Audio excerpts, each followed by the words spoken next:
My name is David Watts, and I am an animal medic. Tonight, I thought I would actually come. I normally do these as podcasts, and this is actually going to be part of a podcast. But I thought I would come to you guys tonight and tell you guys a little bit of a story of one of the calls. I actually worked for a company called Amherst Animal Ambulance, which stood for Animalmedics Emergency Response System, and we later changed the name to Animalmedics for about 17 years before we actually kind of semi-retired the company. This is one of the ambulances that we had. At height, it was 6 ambulances. And actually, we've kind of re. This ambulance is going to be going back out into service probably around June of this year, 2022. It's actually got the engine upgraded, fit. We're refurbishing stuff and restocking it, so it'll be providing services once again soon. But I want to tell you guys a story because the stories that I've come across and have done in the past 17 years have been the most heart wrenching, heartwarming, craziest, funniest stories that are to be believed, and they're all true. So I thought I would tell you guys one of the stories tonight. And if you like, you can listen to the podcast that we have on Stage Plus. Download the app, go to Onstage Plus Originals and Animalmedics, and you can hear the stories there, as well as they're on iTunes, Google Podcasts, uh, FM, Anchor FM, all the usual suspects. And I'll start trying to make more of these stories as my schedule allows. But tonight I thought I would actually do one from one of the ambulances because normally this is all audio. I thought we'd add a little video with it. And I tell you guys about Hurricane Katrina. So I'm going to actually be doing the graphics as well here. So I'll just take that away. There we go. Hurricane Katrina. Hurricane Katrina, I believe, hit the United States in 2005, I believe, if I'm not mistaken. Maybe off there. And at that point, we had about 4 ambulance units, and we were doing about 5 to 6 calls a day. For a small ambulance company, that's not bad. And in our ambulance units, we have 2 crew members. We have a driver that's normally a veterinary technician, maybe not licensed, and we have an RVT. And then we have sometimes what's called a non-RVT or non-licensed veterinary technician. The reason we have these types of technician is we would sometimes go to UC Davis, and UC Davis, because of the critical nature of the transports we would do on the way to UC Davis, would require the pets be sedated with our propofol drips. Sometimes they were intubated, ventilated. We had to ventilate them all the way to the hospital, and when we say ventilate, that means we had to breathe for them. And sometimes they were in ketamine drips. They were basically controlled substances that only a registered veterinary technician who's licensed by the state of California could administer during the transport. Sometimes if it was trauma related, we could actually use a technician who's just got experience dealing with trauma. Trauma is load and go. At the most, you're probably going to start an IV, get some oxygen, and get them right to the hospital. That usually tends to be the same with human medicine as well. I should probably tell you my background. I worked as a veterinary technician, non-licensed, for about 4 years during my time with Animalmedics. And even though I say it was 17 years, the last 4 years I actually went back to Western Career College in the RVT program, incurred $36,000 worth of debt, but did not sit for the state finals. Yeah. Prior to that, I worked as a human paramedic in Buffalo, New York, and in Canada.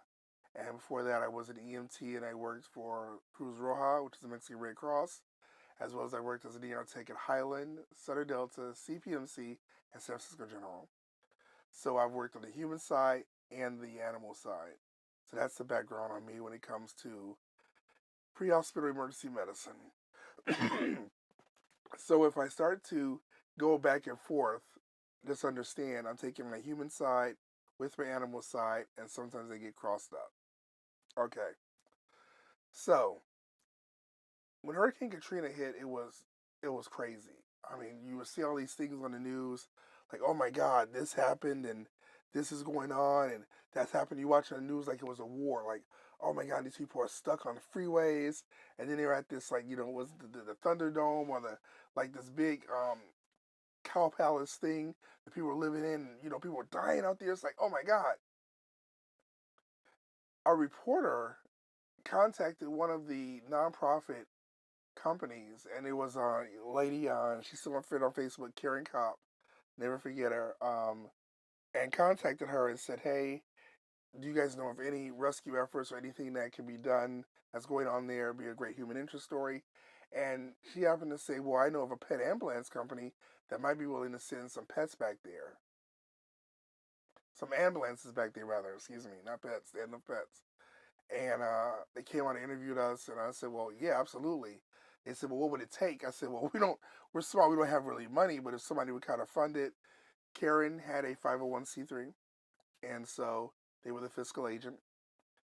And so we probably within, I want to say within 3 days, we had enough for two complete teams, two fully stocked ambulance units, and I'm talking stocked to the rafters with donations. I mean, people were sending bolt cutters and bandages. I mean, there was so much stuff in the ambulance that it was like you couldn't see. Like, this is one of the ambulances. This is on Unit 212, and this is what the ambulance is, and it was like up to here. I kid you not, with equipment, and we were supposed to go down there and use what we wanted. We could donate the rest. It was crazy.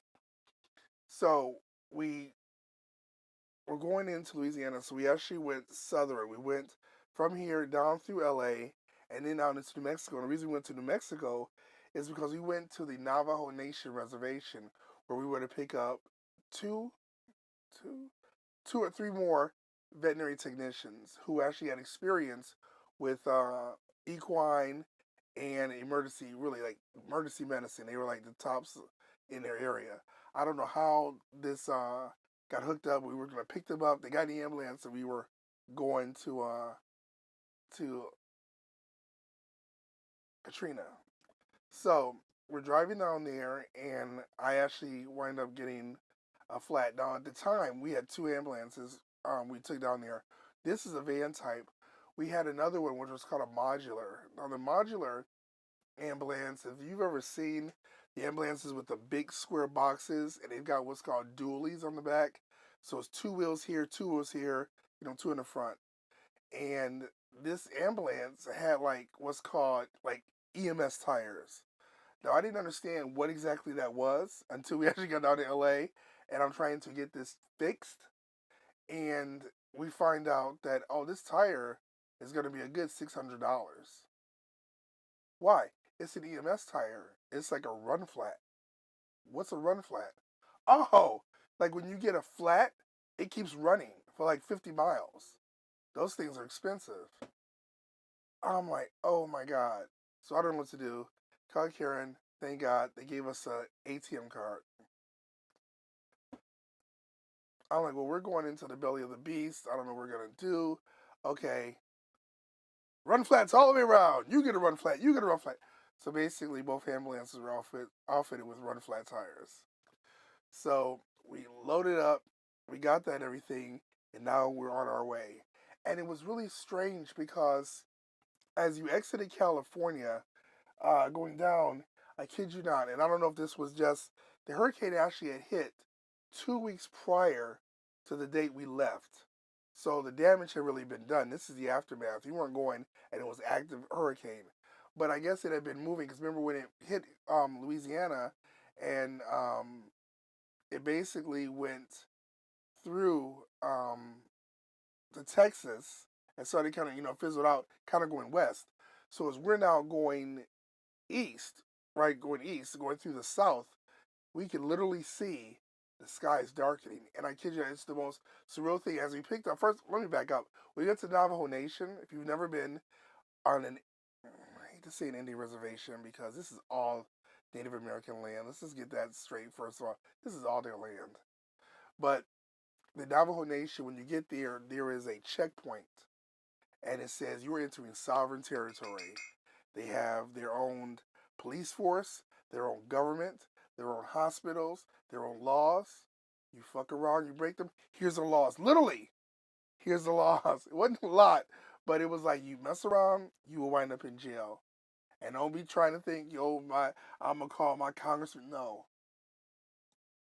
fuck up, okay, and see, fuck up and see. So much respect for Native Americans. I have like 1/10% Native American in my blood, so I was all like, oh my god, is my, I'm just so excited. I'm like, oh my god, so disciplined. These guys, we got there, introduced themselves, and it wasn't like, "Hi, my name is Running Wildfeather. I am bored, killer." It wasn't nothing like that. It was like, "Hi, my name is Greg. Hey, this is Anna. That's Tom. You know, and we're gonna be rolling with you." I mean, this badass. You can imagine a a like, I want to say like an all-star team of veterinary technicians. Those Navajo technicians, they were it. They were badass. I mean, they had their shit. They were ready, man. So they got in the ambulance. So we've got a technician, a driver, another tech. Then there's another. You got the tech we just picked up from the Navajo Nation and this ambulance. The other ambulance, which is square, was bigger. It could actually hold 7 people. So we had 3 techs over there, 2 techs over there. So altogether, there was 1, 2, 3, 4, 5, 6, 7, 9 of us, 9 people. So we're going and we're driving, and now we're getting into Texas. And the funny thing I noticed was like, wow, really? The gas prices dipped. I'm like, why are we paying so much in California? I'm filling up. I'm filling up. Oh my God, this is so great. Filling up everything. And so we're driving through Texas, and it starts to rain a little harder. Like, oh shit, this is getting real. Okay, we're driving through. Now, um, you guys aren't gonna believe this. So, New Orleans, which of course is where a lot of damage was done. We were actually went to the fairgrounds. We were based at the fairgrounds right outside of New Orleans. The veterinary hospital was about 40 minutes outside away from the fairgrounds. So basically, you were staged at the fairgrounds, and then they would give you your assignment. I'll get to that in a second. I'm getting ahead of myself. So basically, we're driving everything. We notice that the clouds are getting darker and darker. And so somebody goes, watch for tornadoes. Tornadoes. I was born and raised in Buffalo, New York. When I was 12 years old, I came to California with my mom. I don't know nothing about tornadoes. I was just accepting the fact that we had earthquakes. Okay? Now you talking about tornadoes? Funnel clouds? Okay. I'm like, okay. And tell you, you guys, it's surreal. We're on the freeway, 2 ambulances, and it's empty. It's empty. And you see all these cars backed up going the other direction. Which makes you wonder, it's counterintuitive because you're like, why in the hell am I going? What do they know? I thought this was over 2 weeks ago. Y'all, what the hell? So we keep going. So we basically arrived at the campgrounds at about 1:30 in the morning. We arrived at the campgrounds at 1:30 in the morning, and it is bustling. Let me tell you, it's like the campgrounds never sleep. They had VMAT there. Now, VMAT is the government arm of the Veterinary Medical Assistance Teams. I didn't even know there was a such thing. I didn't know. VMAT was basically the government saying, we're in control of this, we're going to do this, okay, we're got to control. They had set up their like mass shooting hospitals, everything, so they're like, okay, you guys are here. They assigned us, they said, first we got there, they said, this your ambulance? I see these two are. They said, is there any way we can commandeer this ambulance? What do you mean commandeer? No, we're not going to take it or anything. We like it to stay here so we can do emergency surgeries in it. Oh, shit. What, I'm going to say no? Sure. So now we got 1 ambulance. 1 ambulance, right? 9 technicians, 1 ambulance. So no sooner I said that, when you're taking equipment out of there and everything, and do you guys need this? I kid you not, it was like bringing sand to the beach. We brought bandage and everything, and they got like not just buckets, but like warehouses of bandages, everything. Why did we bring this stuff? What do we think? There was not going to be any kind of first aid supplies or anything there? What the hell? So I felt a little like, well, hey, we brought this. So they said, oh, you guys can keep that. We got enough. So we basically put it over in the area. Now, here's the thing, there's nowhere to sleep. There was no, all the hotels, had been like, so FEMA comes in and basically had reserved all the hotels. I'm talking about all the hotels from like the Texas state line through Louisiana, through Georgia. I mean, everything was like reserved, was like booked. So you pretty much had to sleep in the ambulance or outside of it. That was it. So we got there and they had already commandeered one of the ambulances. We were all kind of like, either you slept in the ambulance, but it was really hot out. It was really hot out, or we slept outside. And the Navajo technicians had sleeping bags. We didn't think about bringing sleeping bags because we just assumed we were going to be in a hotel. California, first world problems. Anyway, so it was very hot. I kid you not. It probably like around 1 o'clock in the morning. It must have been like 90, maybe 100 degrees. They had these things called love bugs. These things called love bugs. And what it is, I guess it's two bugs. They kind of join. I don't know if they're mating or whatever, but they're attracted to human sweat. So you get on and you like hit it, and then of course you mush it. But they always just want to get on you. Let's get on you. Oh my god, it was insane. Like that for 40, like, so first day, next day we get up, 6 in the morning is like reveille, like literally there's like an alarm. Dun, dun, dun, dun, dun, dun. I'm like, what the fuck? So everybody gathers at this mass thing, and you got people from New York, Florida, the government VMAT. You got people from Texas. Everything, every state was represented, right? And here it is. We're the pet ambulance company, which is really cool because we were the only pet ambulance company, which were on one ambulance, but everybody else had trucks. You got, veterinary technicians, you got veterinary control officers. I mean, it was like everybody you could think of, right? So they said, okay, you're going to be given a sector. Basically, what happens is you go into New Orleans, you have a sector, you have to get certain requirements for the animals that you will take and relocate to, oh God, I was on the tip of my tongue, basically the veterinary hospital. It was starting with an L, I think. To the veterinary hospital. Okay, I'm getting ahead of myself again. If the pet is wet, you cannot bring them with you. They're considered contaminated. Let me tell you why. New Orleans has a water table, which is why when they bury people in mausoleums, they have mausoleums basically. They cannot dig 6 feet underground. They will hit water. When Hurricane Katrina came, it knocked over all the mausoleums and uprooted all the graves. So you had a lot of biohazard stuff floating around, and you had dogs that were, sorry, think about it. You had dogs who were thirsty, who were drinking and eating the remains of corpses because they don't know. They dogs. They gotta survive.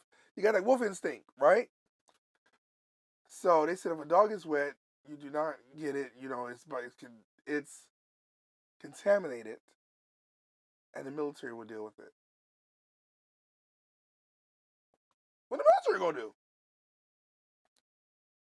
Deal with it. So I was like, okay, we can't bring wet dogs. Okay, that's what VMAT told us. But every other dog, when we get it, if it's labor breathing, we had this whole like list. Labor breathing, if we can stabilize it, give it oxygen on site, transport it to LSU. LSU, there we go. LSU, that was the veterinary hospital. That's where we take it. Transport to LSU. If it needed emergency care, we transport it to right outside of New Orleans to, like, they had this, like, imagine these big pop-up tents, and they had like a veterinary technician, like 5 veterinary technicians, and maybe 1 or 2 doctors, like a mash unit. I kid you not, like little mash units for veterinary situations. Get it there. They would try to stabilize it. Go to LSU, right?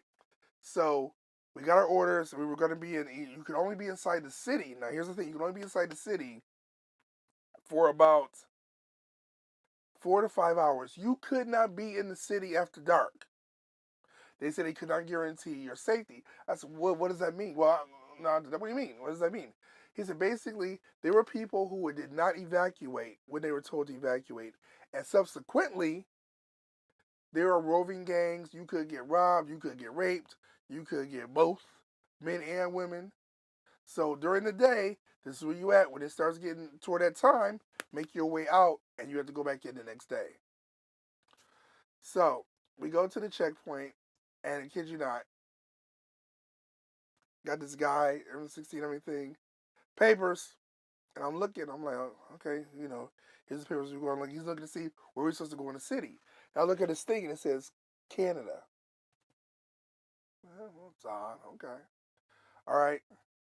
Let them pass. Let them pass. When they got they guns, they little gate thing. We go into the city. So we go into the city and we're looking and we see dogs running around. Some dry, some not. Basically, though, we got towels because what one of the veterinarians told us is take some towels. You see a dog and it looks like it's hurt or whatever, and you use your best judgment, dry them off. Don't leave them for the military to do what they're gonna do, because the military is just gonna kill them. They're gonna kill them. So we see a dog, and of course dogs are skittish. Some that have had owners come over here, they come over there, they're happy to see people, but some that are strays are like, nah, nah, you know. So we're trying to round up dogs, and okay, let's get this one. So now what happens is, remember we had a team of 9 technicians. You got 9 people in this ambulance. So we say, here's what we're gonna do. We go all roll up in this ambulance like we SWAT. Then we'll get out. 3 go over 2 blocks this way. 3 go over 2 blocks this way, and 3 go over 2 blocks this way. The ambulance gonna stay right here. And so what happens is we got cell phones. You call, say, hey, I need the ambulance. That's where to go. But everybody hears everybody's number, da da da, right? So that's what we did, because we only had 1 ambulance at that point. We only remember they commandeered one from day one when we first got there. So we're doing that, and all of a sudden, there's such a mix. There was such a mix of veterinary technicians. You had old technicians, you had young technicians, you had seasoned, you had some who were just still in school. And so I say that to say when you were going into a situation, you have to have what's called situational awareness. And that goes for everything. I mean, if you go out to a club with your homeboys, with your girlfriend, always have situational awareness. Women know you don't leave your drink at the counter, go to the bathroom, then come back and drink your drink. You will wind up missing a kidney and probably pregnant. Okay? Situational awareness. Know your situation. Right? So we see this dog, and the dog is like by this fence, and it's like, and it's looking back at the fence, looking back at the fence. So we're walking, and all of a sudden, this thing, she goes, oh, come here, and she goes like that, and the dog is barking, barking, then it gets to the fence, and she goes, oh, we gotta get it, and she runs in. First mistake. Do not separate. Where you going? You don't know what are you doing? Somebody go after her, right? So I'm like, damn it, and I'm like, man, normally,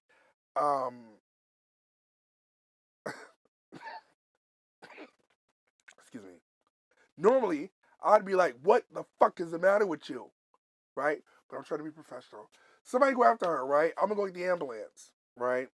So the ambulance sitting there. I go get the ambulance, right? Because I'm like, she done ran down the street around the block, and I'm like, I don't know what she about to run into, but if I don't even run in there, if I ran into down the street around the block and run into a rape gang, I don't need to get the fuck out of there. You know what I'm saying? Because all I got is some bandages and oxygen and stuff, and I ain't got nothing near a gun up in this ambulance. So, hey, and I seen Pulp Fiction. If you know, you know. No, that ain't happening. Sorry, Ving Rhames, that ain't happening. No Ving Rhames things up in here. So, I'm like, okay, somebody, we go after her, we get in here, and we see her, she has a gate, and she's at this gate, the dog is basically right under the gate, and she's trying to reach over the gate, she runs in the gate, and so I've got one of the Navajo technicians, he's like, looked at me, and just that look like, stupid white man. You know, I said, see, this is that shit. This is that shit, that's why it's scary movies, they always be the ones getting got. Because of this shit. Shit like this. Right? The Native American and the black dude, no, hang back. No, we're not going there, son. But of course, she running anyway. So we go in there, so we finally go in there, into the gate, the door's open, the dog is stopped. And so I called the other technicians, I said, hey, you guys, we got a dog here. We're going over, so I guess a few of the other techs hadn't have any progress or luck seeing the other ones. So now we got about 6 people now at this house. The dog is in the middle of the kitchen, barking at the ceiling. Roof, roof, roof. Looking like, roof, roof. And I'm like, oh, damn. She goes, oh, come here, buddy, like that. The dog is not moving. She's like, okay, come on. The dog is not moving. He's like, roof, roof. Like, I'm trying to tell you something, stupid. Something is up here, right? So, yeah, the ceiling was okay, let me back up a little. So basically, when a house fills with water, you get what's called water lines when it starts to recede, right? Water lines of how high the water was up. So I'm looking at the water lines. I'm like, this shit was already like, this house was underwater at one point. So as we're seeing, I see the mold. Then I looked over, and I see pictures on the wall. The dog is in the picture. This dog lived here. This is not some dog who just smells some food and everything. This dog lived here. Oh shit. We look at the ceiling and it's one of those little, like a trap door. Like you push it up and you can open it and you can bring some stairs down, right? Now, this is where shit gets kind of crazy at. So basically, when the police gave the order, sheriff gave the order for people to evacuate when Hurricane Katrina was approaching, some people were like, I'm going to pack up, I'm going to leave. Some people was like, nah, son, I'm going to stay here. And because it was mandatory evacuations, they were like, if you can't find me, you can't make me leave. So people hid in crawl spaces, they hid in their basements, or whatever. And the sheriff, because they'd be in tax, they're like knocking on the door, mandatory evacuations, hello, sheriff's department. They got their light, the flashlight in there, everybody looking there, hello, anybody here? But nobody answer. They close the door, and they put a 0 on the house, which meant no occupants. No occupants. So what happens is, when they do their final sweep through, they can just look at the house and go, there's no occupants on here, okay. Oh, there's one person over here, maybe they're elderly, maybe they can't walk, we need to go and make sure we get them out. So, we lift up the trap door, and some cans of food fall out. And she's like, oh, look, she's just hungry, she can smell the food. Dogs have a very acute sense of smell, but I don't think this dog was trying to smell ravioli and spaghetti through a can. I don't think that's what the fuck. Like that. So as we start to do it, we start to see more stuff up there, right? So once again, the SWAT team, and I say this about the Native American technician, he goes, hold on, let me get something. He gets a chair. He stands up with a chair and he gets a ladder. Not a ladder, excuse me. He gets on the chair with a flashlight. And he looks up there. And I'm like, what do you see? What do you see? All of us are down there like, what do you see? And the dog is looking like, just wait for it. And he goes, no joke, no joke. He jumped down, he threw up. At this point, I didn't want to know what he saw.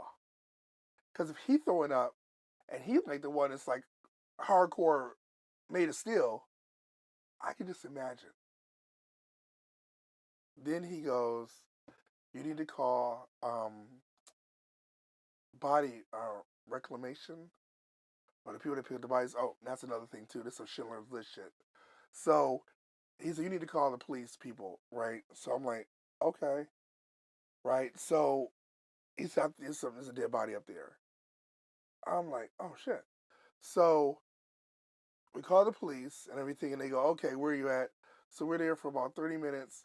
This dump truck, dump truck pulls up, and it's got bodies, tarp, bodies, tarp, bodies. Because there was so many. Because keep in mind, when they were getting bodies, they just weren't getting bodies of people that died. They were getting bodies of people that had been dead in the cemetery. You know what I'm saying? Shit that was floating around. Because you had to get that up too. And sometimes you would try to reclaim, like if it was in the house, oh, this is who was there, and you try and trace it back. But what do you do if this person has been dead for like 100 years? What do you do? You look at, okay, she's dressed in like a period piece of the 1800s. She was probably dead 100 years ago, and her mausoleum got flooded, and she floated on down, the main boulevard or whatever, right? So we get in there, and I go, one of the technicians think there's a body in here, and the guy goes, hold on, everybody stand back, everybody move out the place.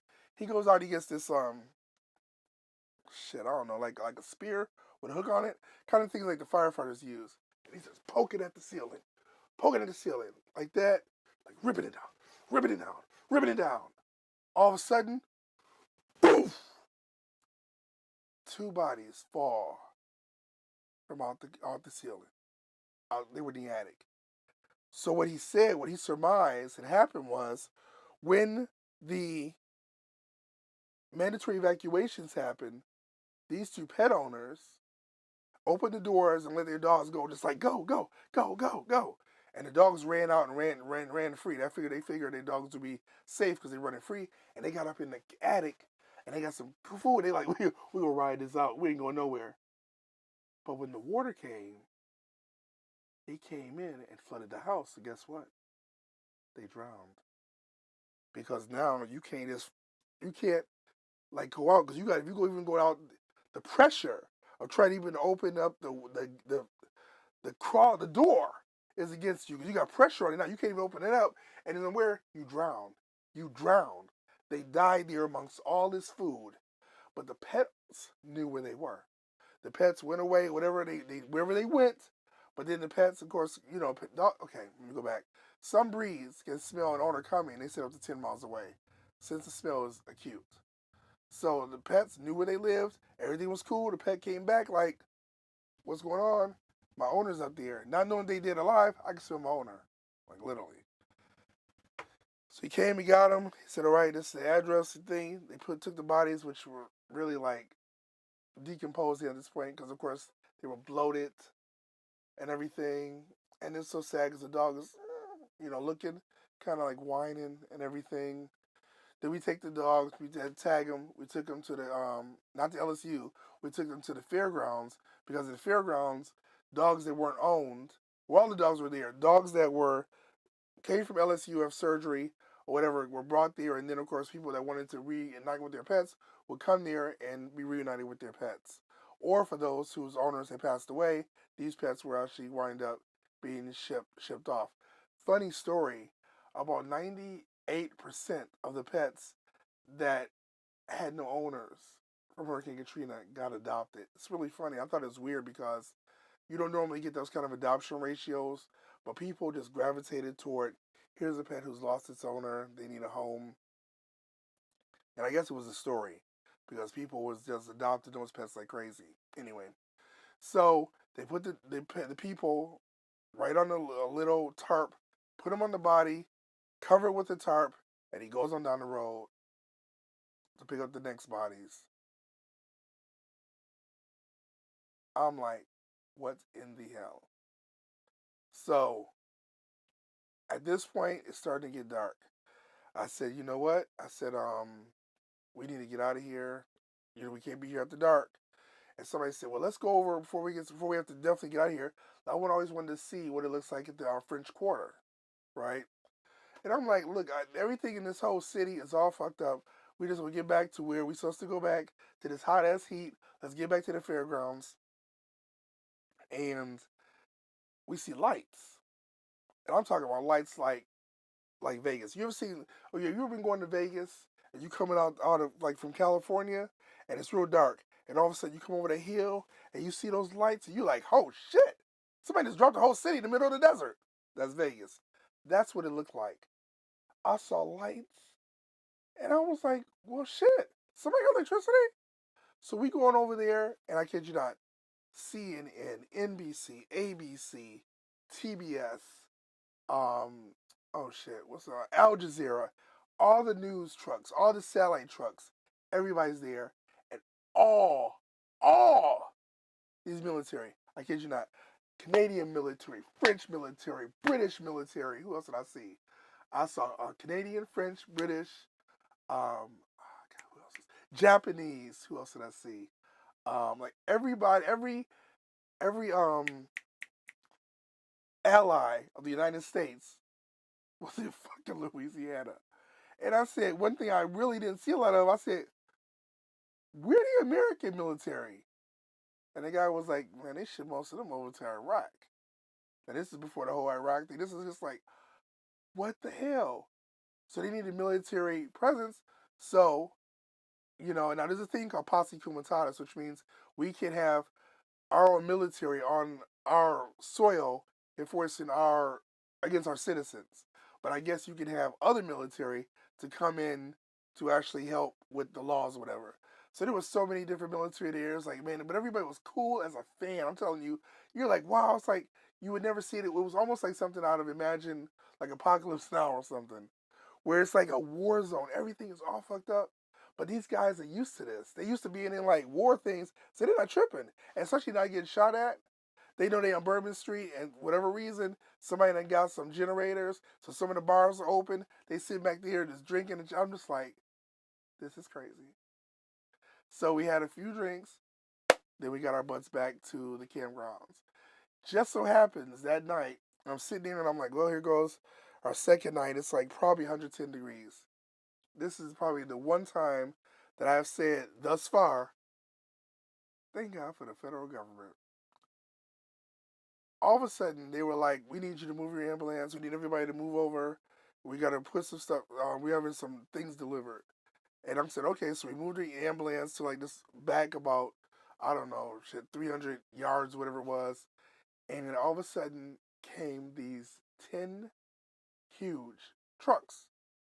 They just came in there and they offloaded, well, they were tents. But you guys, you should have seen it. It was badass. I'm telling you. They came in there, offload these things, and put up these tents, put up these generators, and then the guy literally pressed the button. He said, woof, and the thing went woof. Then, because it was like around 50 soldiers, came in here, put cots in there, everything. I mean, it was like military precision, like boom, boom, boom, boom. Like one building up, cots, boom. Second building up, cots, boom. Third building up, cots, boom. Like that. They got in the truck, boom, and they were gone. Then the guy came over and said, okay. He said, you guys will be in building A. He said, this is your assignment. Went in there. There were latrines or toilets inside. And it was all air conditioned. It was all air conditioned, baby. It was nonstop air conditioned. And if you've ever been in a humid, muggy environment, and you got the damn love bugs and everything, and you can't even take a shower or nothing, and all of a sudden, now you get portable showers and bathrooms, and it's air conditioned, and then they got you cots. It's like you want to cry. I was like, oh my God, yes, yes.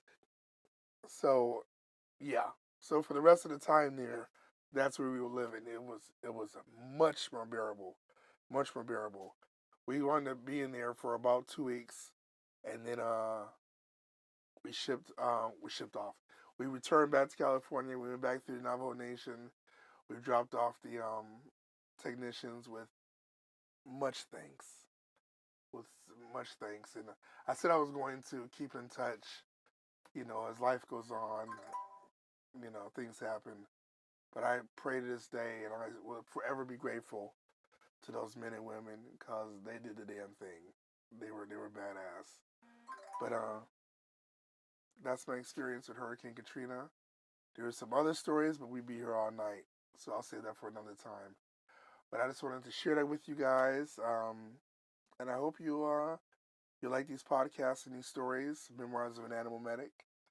And I hope you will tune in. We are actually looking at hopefully June and July, doing a new series called Memoirs of an Animal Medic. We'll be doing reenactments of different stories that different calls we've done, turn them into stories. And like I said, the Animal Medic service is going to be back up this summer and be back serving the people of the San Francisco Bay Area. So that's great. And you know, all's well that ends well, I guess. You guys, thank you so much for tuning in. I hope that you've enjoyed this as much as I have enjoyed telling you. And God bless. And I hope to see you again. I'll try and do these once every week. So I'll try and do another one next Saturday. I know Sunday, but I'll try and do one next Saturday as well. Same time, same bad channel. I'm giving away my age. If you know what that means, you know. All right. Take care. God bless. I'll talk to you soon.